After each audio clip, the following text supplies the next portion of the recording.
Kumbe mwamba yupo huko ase.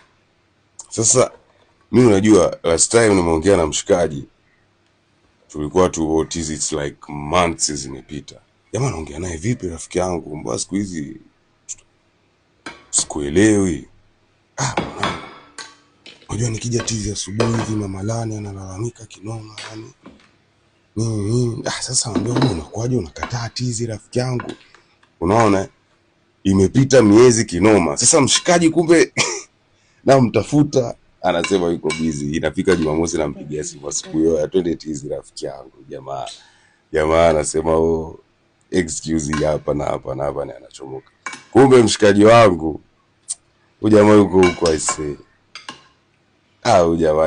Jamaa.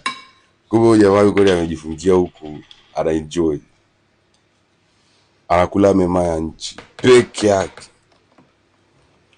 Wewe jamaa mwanangu, tulikuwa tunaenda tizi wote kila Jumamosi, Jumapili.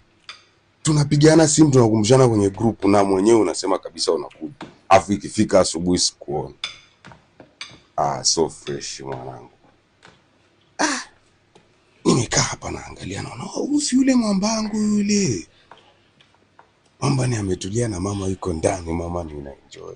Yeye mwenyewe ni anaenjoy. Unaenjoy. Ungekuwa uenjoy ungekuwa uko hapo za una vitu unapata.